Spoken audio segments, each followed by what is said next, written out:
박근혜 대통령과 아베 신조 일본 총리, 리커창 중국 총리가 오늘 정상회의를 열고 동북아 평화 협력을 위한 공동선언을 채택했습니다. 3국 정상회의 정례화 등을 합의했는데요. 청와대 취재기자 연결합니다. 윤석희 기자. 한일중 3국 정상이 오늘 3국 정상회의에서 논의된 결과를 토대로 동북아 평화 협력을 위한 공동선언을 채택했습니다. 세 나라 정상들은 우선 이번 3국 정상회의를 통해 3국 협력의 완전한 복원을 선언하고 경제적 상호 의존과 정치 안보상 갈등의 병존 현상을 극복해 가기로 했습니다. 또한 역사를 직시하고 미래를 지향하는 정신에 입각해 양자 관계를 개선하고 3국 협력을 강화하는 데 공동으로 노력하기로 했습니다.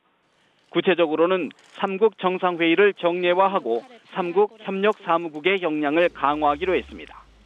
아울러 포괄적이고 높은 수준의 한중일 FTA 협상을 가속화하는 데 노력을 하는 한편 보건, 의료와 문화 콘텐츠 등 고부가 가치 신산업 분야에서도 협력을 증진하기로 했습니다.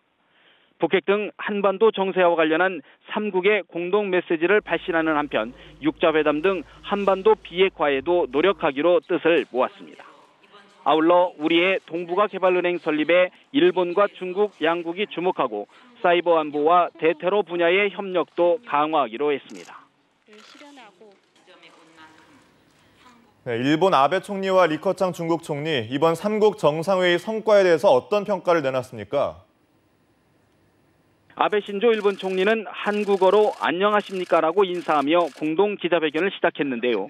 아베 총리는 오늘 박근혜 대통령과 리커창 총리와 함께 흉금을 터놓고 지역 평화와 번영을 위해 솔직한 의견을 교환할 수 있었다고 평가했습니다.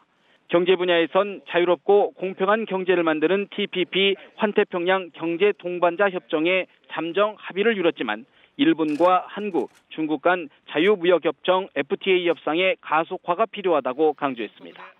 또한 북한이 육자회담의 공동성명을 준수하고 비핵화를 위한 구체적인 행동을 취할 수 있도록 3국이 공조하자고 밝혔습니다. 이어 리커창 중국 총리는 이번 3국 정상회의 성사에 노력한 한국 정부의 노고에 감사를 표한 뒤 중국과 한국, 일본 3국은 동북아 지역의 중요한 경제 엔진이자 안정과 평화를 수호하는 중요한 힘이라고 말했습니다. 그러면서 역사를 직시하고 미래를 지향하며 역사를 비롯한 민감한 문제를 타당하게 처리해야 한다고 말했습니다. 세 나라 정상은 그러나 협력의 중요성은 함께 인식하면서도 과거사나 영토 문제 등 민감한 외교 현안에 대한 구체적인 언급은 없었습니다. 지금까지 청와대에서 전해드렸습니다.